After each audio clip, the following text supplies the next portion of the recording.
안녕하세요. 회생메이트 김태용 변호사입니다. 개인 회생, 개인 파산을 고민하고 계시다면 이제 꼭 알아두셔야 손해를 안 볼 수 있는 개념이라는 게 있습니다. 바로 면제재산이라는 건데요. 개인 회생, 개인 파산을 할 때 적용되는 법률은 채무자 회생 및 파산에 관한 법률, 줄여서 채무자 회생법입니다.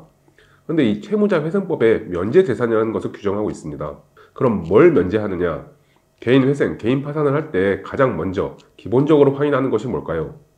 바로 갖고 있는 재산이 총 얼마고 빚은 얼마냐 이거거든요. 당연히 이제 재산보다 빚이 많아야 회생이든 파산이든 가능하고요. 그런데 면제재산은 이 갖고 있는 재산을 계산할 때 그 면제재산만큼은 면제, 즉 빼주겠다는 거예요.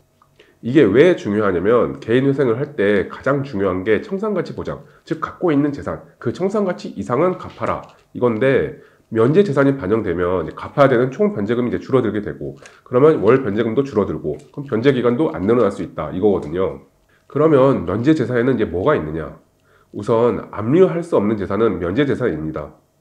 예를 들어 이제 은행 계좌에 있는 예금 중 250만 원이나 퇴직금의 절반, 퇴직연금 이런 재산이 면제 재산이 될 수가 있고요. 그리고 가장 대표적으로 활용할 수 있는 게 임대차 보증금입니다. 우선 임대차 보증금도 재산이잖아요. 나가게 되면 이제 집주인으로부터 돌려받을 수 있는 채권인 거죠. 채권도 재산이고, 그런데 임대차 보증금 같은 경우는 지금 살고 있는 집에 대한 건데 그걸 재산에 반영을 해서 빚 갚는데 다 쓰라고 하는 거는 좀 너무하다고 보는 거죠. 그렇지만 이제 또 반대로 보증금이 얼마이든 상관없이 다 재산에서 빼줘 버리면 채권자들 입장에서는 또 너무한 거고요. 자기보다 비싼 집에 사느라 보증금이 많은 건데 그걸 전액 또 다 빼줘 버린다. 이거는 너무한 거죠. 그러다 보니까 면제할 수 있는 액수에 한도가 있습니다. 면제 재산으로서 반영할 수 있는 임대차 보증금의 액수는 주택임대차보호법에서 정하고 있는 소액 보증금 액수라고 보시면 됩니다. 그리고 그 액수는 살고 있는 집이 이제 어느 도시에 있는지에 따라서 달라집니다. 즉 아무래도 집이 비싼 도시는 그만큼 또 보증금이 비쌀 수밖에 없잖아요. 구체적으로 말씀드리면 현 시점 기준으로 볼 때 서울은 5,500만 원이고요. 수원, 성남, 하남, 안양, 광명, 의왕, 군포 등등 이런 곳은 이제 과밀 억제 권역이라고 해서 4,800만 원으로 정해놓고 있습니다. 그 외에도 용인, 화성, 김포도 4,800만 원이고 세종시도 4,800만 원으로 정해놓고 있습니다. 그리고 이제 다른 광역시나 안산, 평택 이런 곳은 이제 2,800만 원이고요. 제일 한도가 작은 곳은 2,500만 원입니다. 그리고 또 광역시 중에서도 인천은 이제 어느 동네는 4,800만 원, 어느 동네는 2,800만 원이고요. 남양주도 동네마다 다르고요.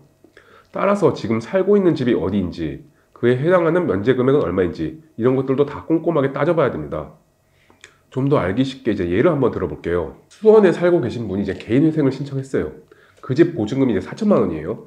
원래는 그 보증금 4천만 원을 이제 갖고 있는 재산으로 다 봐야 되는데 이걸 이제 면제 재산으로 하게 되면은 4,800만 원까지 면제가 되니까 이 4천만 원 딱 갖고 있는 재산이 아닌 걸로 봐준다는 거예요. 즉 이제 플러스를 안 한다는 거죠.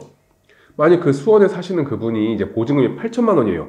원래는 갖고 있는 재산이 이제 8천만 원이 다 더해야 되는데 4,800만 원까지 이제 면제가 되니까 그 금액을 뺀 3,200만 원만 재산에 이제 플러스를 시킨다는 거죠.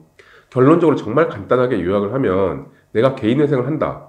그러면 내가 지금 살고 있는 집의 보증금을 반영해서 갚아야 되는 돈을 좀 더 줄일 수 있다. 그리고 내가 어느 지역에 살고 있냐에 따라서 그 액수가 조금 다를 수는 있다. 그리고 개인 회생을 할 거라면 이런 것들까지 다 꼼꼼하게 잘 살피는 곳을 선임해야 된다. 이렇게 말씀드릴 수 있을 것 같습니다. 빚 때문에 초조하고 짜증나고 점점 더 힘들다. 이런 상황이시라면 더 힘든 상황이 되시기 전에 일단 상담부터 받아보시고 그 상황에서 이제 벗어나시기 바랍니다. 연락 주시면 최선을 다해 도와드리겠습니다. 감사합니다.